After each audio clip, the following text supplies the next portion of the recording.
Hello and welcome to Roving Report, a program that gives you an overview of the developments in India's northeast region. I'm your host Lumpin Vishum, and the highlights of today's program are: decline in insurgency paves way for peace and development in Tripura.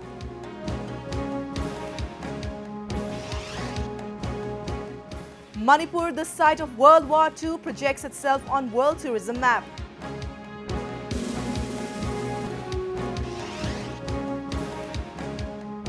People in autonomous districts of Manipur vote for development.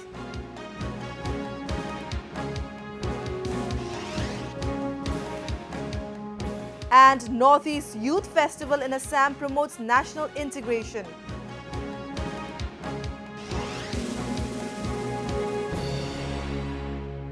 A decline in insurgent activities has brought about major transformation in Tripura, with development activities gaining momentum. In a major positive step, the Tripura government announced the withdrawal of notification for disturbed areas under the Armed Forces Special Powers Act (AFSPA). We have a report. Over the past few years, Tripura has witnessed fast-paced development. Better roads, airports, shopping malls, increased employment opportunities, the overall living condition of people has improved to a large extent. And this has been possible only due to a decline in militancy and return of peace to the state. Taking into account the steady decline in insurgency-related incidents earlier last week, the Tripura government announced its decision to do away with the disturbed area status under AFSPA after 18 long years. The decision was taken only after extensive review of law and order situation of the state. However, the security forces are on alert to avoid any untoward incidents. Previously in 2013, the state government had reduced operational areas of the AFSPA to 30 police station areas. We are keeping close eyes on their movement, and security forces are also kept under alert. But despite all these things, situation has so developed that the disturbed area is not required. But in the coming days, if situation again goes out of hand, then the government will think of. So this is how we are actually analyzing the situation and thinking. The Armed Forces Special Powers Act was first enforced in Tripura in 1997 when insurgency was at its peak, with two major outfits, National Liberation Front of Tripura and All Tripura Tigers Force, engaging in large-scale violent activities. In the last few years, Tripura has witnessed a rapid decline in militancy. Very few incidents of insurgency-related violence are reported, and both NLFT and ATTF are now believed to be seeking shelter in Bangladesh. I think over the past 1 year, the situation in Tripura has improved a lot. The Ministry of Home Affairs has already appointed one interlocutor to negotiate with the National Liberation of Tripura. This NLTF has also ceased much of their violent activities. We are getting lots of cooperation from Bangladesh government also, which is making difficult for the northeast insurgents to operate from Bangladeshi soil. I hope that the lifting of AFSPA from Tripura will also have a positive impact on other states of northeastern region. I think it's a right decision, and Tripura is leading the way. This act has been withdrawn on the plea that insurgency has been contained largely, and this act was imposed on the plea that there is violence and terror unleashed by the insurgents. So it's very logical that when insurgency is not prevailing in that way, only remnants of insurgency is there, there is no point in keeping AFSPA. So the government has decided A steady decline in insurgency-led violence has paved way for major socio-economic changes in Tripura, and the people are now reaping the peace dividend. Other northeastern states can also follow in the footsteps of Tripura by rejecting violence and ushering in peace.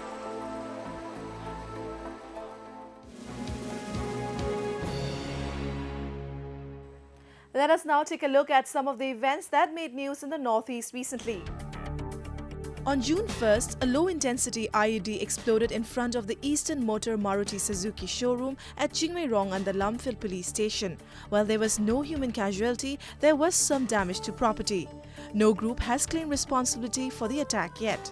Several similar blasts have occurred near business establishments across the city, previously in an attempt to create fear psychosis.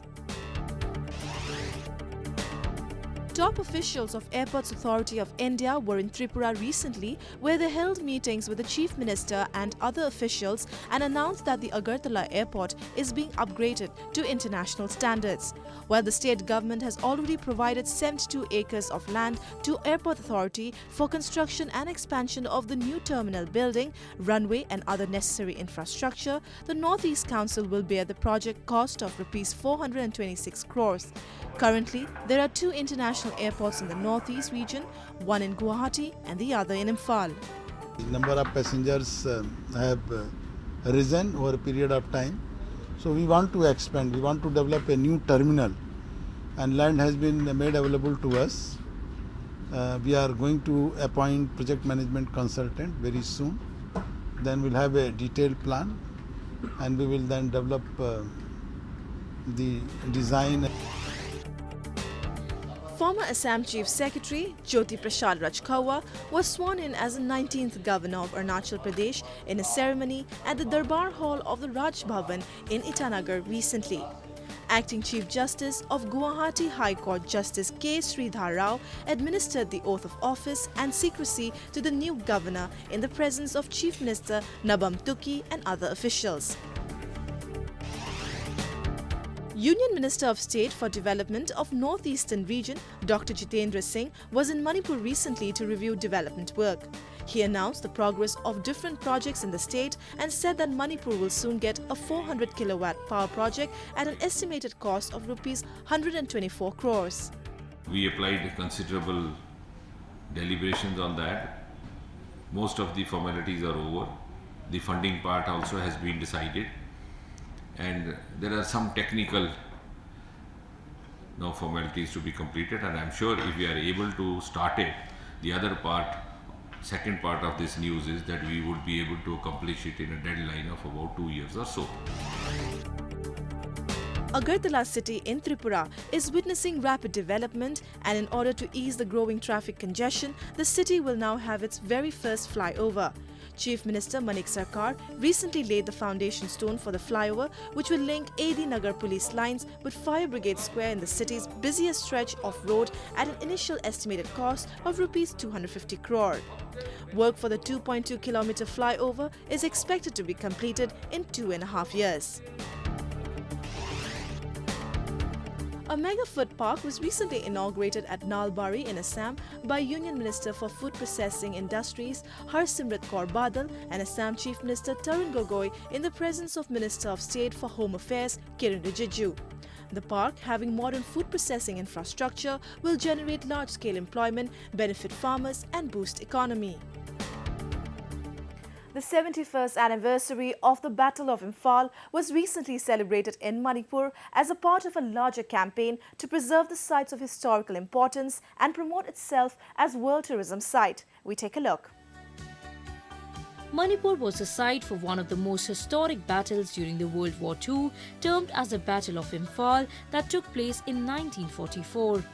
As a part of a sustained effort to make Manipur a war tourism hub, a number of organizations like Manipur Tourism Forum and Second World War Imphal campaign have been working towards preserving the heritage and harnessing the tourism potential of the state.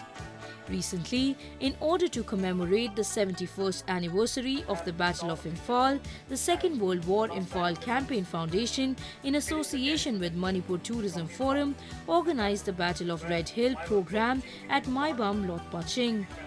Manipur Chief Minister O. Ibobi Singh graced the occasion as the chief guest, along with Ambassador of Japan to India, Takeshi Yagi, the Australian High Commissioner to India, Patrick Suckling. The visitors paid floral tributes to those killed in the battle at the India Peace Memorial. First and foremost, let me pay my greatest tribute to and pray for all those, regardless of nationality, who had fought and fallen in the Battle of Impal.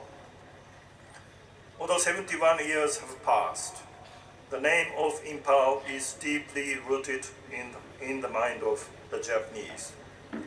In fact, Japanese groups still make a memorial pilgrimage to Manipur every year. There are plans to develop the battle sites into a heritage tourist center. We need to make a lot of research on identifying various locations, including the Victoria Cross locations. And we feel that memorial plaque should be memorial plaque in all of these major battlefields should be erected, so that in future course of time it will become a great tourist attraction. And in regarding our future course of action, we are planning for more research on each battlefield sites. Manipur has at present developed 2 World War cemeteries and a memorial complex that attracts many tourists. Preserving and developing the battle sites and promoting the World War II memorials has a huge scope for attracting tourists from all over the world into the state.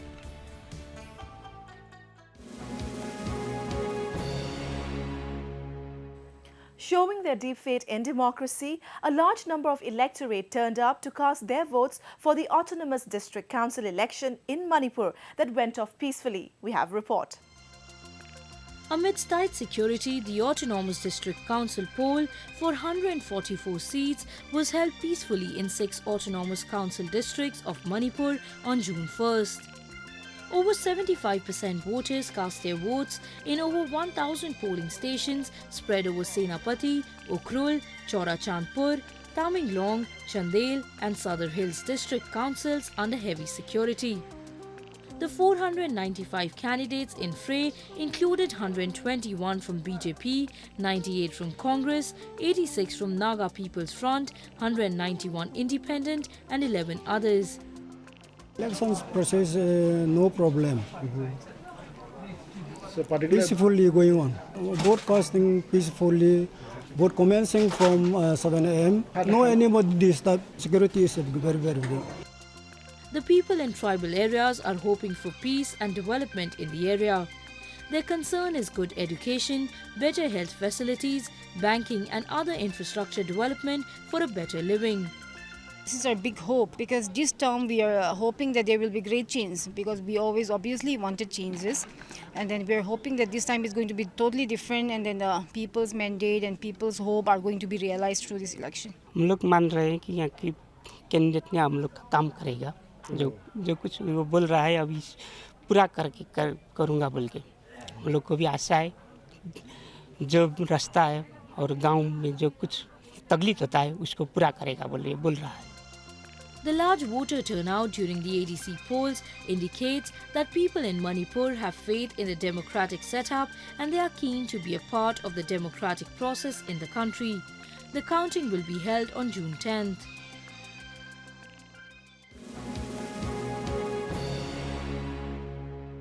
Peace and development is the buzzword in the Northeast. Let's take a quick look at some development news from the region. A 35-passenger bus recently left for Kolkata from Agartala as a part of the trial run of the direct bus service between Agartala and Kolkata via Dhaka. The passengers included an 8-member delegation led by Secretary Transport of Tripura Government, Samarjit Bhaumik.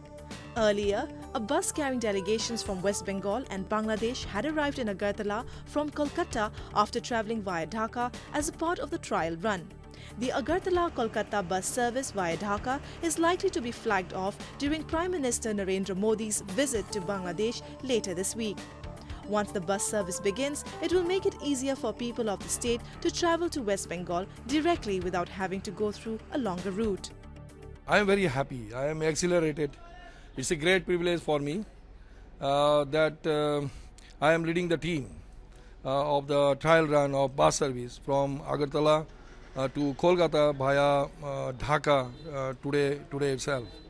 And this is opening a new chapter of what you say, of tourism, of connectivity with Bangladesh and with the mainland states of India as far as Tripura is concerned. A 3-day-long Malem Papal art exhibition was recently organized by the Singh Portrait Gallery at Iboyama Shumanglila Sanglin Palace compound. Inaugurated by Chief Minister O. Ibobi Singh, the exhibition featured oil painting by Haubam Sanaton showcasing 400 different papal or flags associated with different stages of Manipur history as well as different portraits of distinguished individuals of the state. Yam phai masi yam phai akhoi tungi mirolna akhoi culture akhoi leijariba akhoi lanthum mayam se phajana preserve tawdana gallery gumba achauba mafam semdana sigumba mayam asi phajana display tawna thamba su mathau tai kale masi sarkar su pung changba mathau tai haibisi thamdagi. In a bid to enhance people-to-people contact between India and Bangladesh, a Agartala-based socio-cultural organization, Moitri Tripura, recently organized the Lalon Utsab, a folk cultural exchange program on Baul music created by renowned Bengal singer Lalon Fakir. The audience was treated to melodious musical performances by various Baul artists who made use of traditional instruments such as dugi and ektara.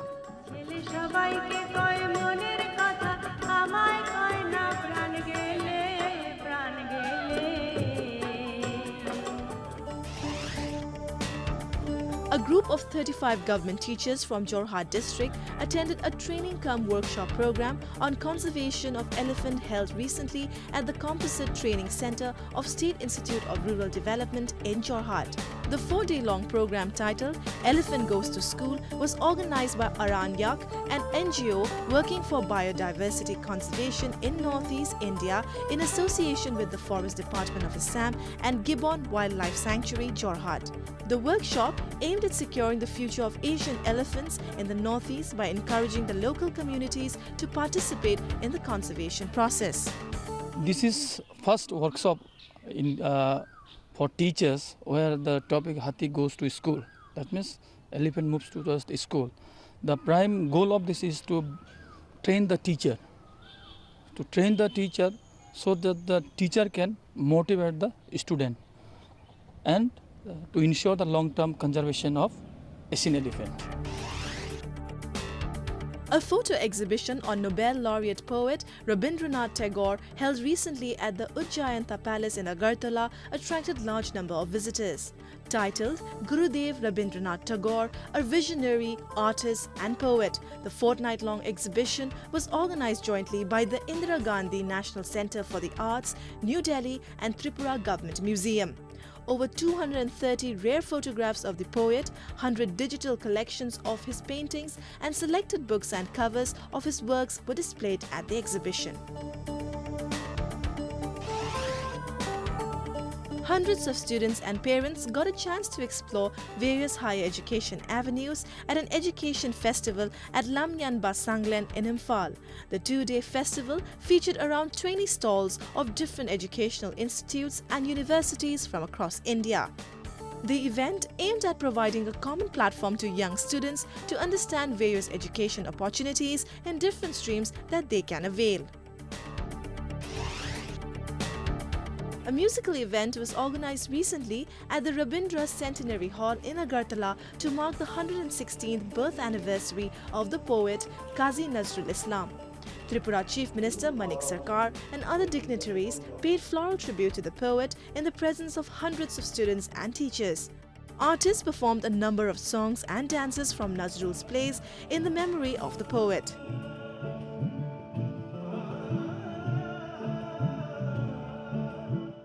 With an aim to promote unity and channelize youth energy in positive direction, the 4th edition of the Northeast Youth Festival was held in Majuli, a river island in Assam. Youth from all northeastern states participated in large numbers. Let's take a look. displaying their cultural diversity and ethnicity to promote unity and brotherhood.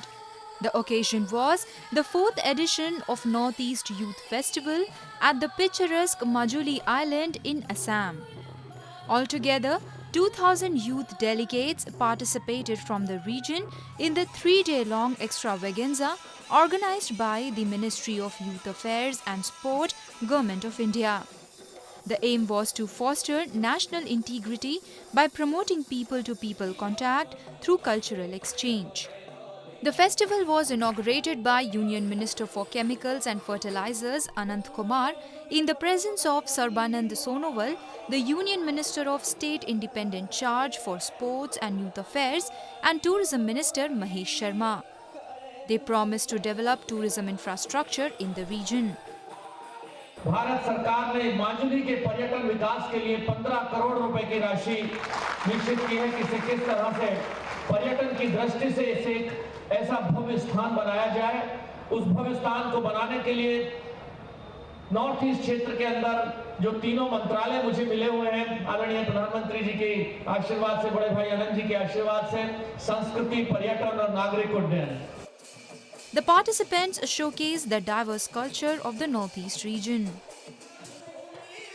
Assamese actress Gayatri Mahanta performed Bihu dance and mesmerized the audience.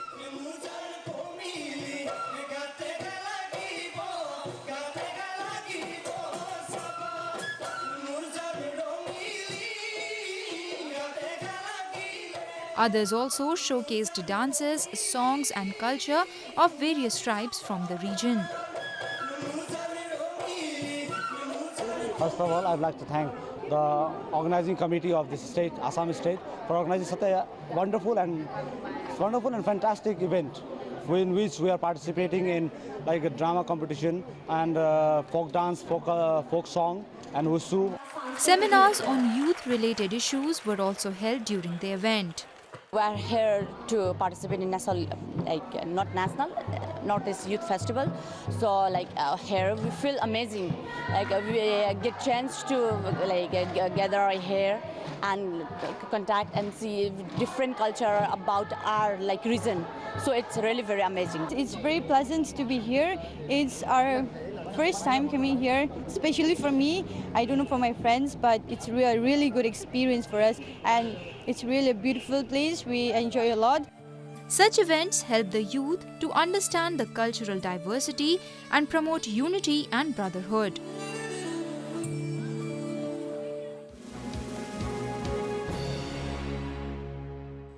With that, we have come to the end of this episode of Roving Report. Do connect with us through our Facebook page and follow us on Twitter at AnyIndia_ANI. You can also subscribe to our YouTube channel to get latest news updates from the Northeast. I'm your host Lumpim signing off. Goodbye and take care.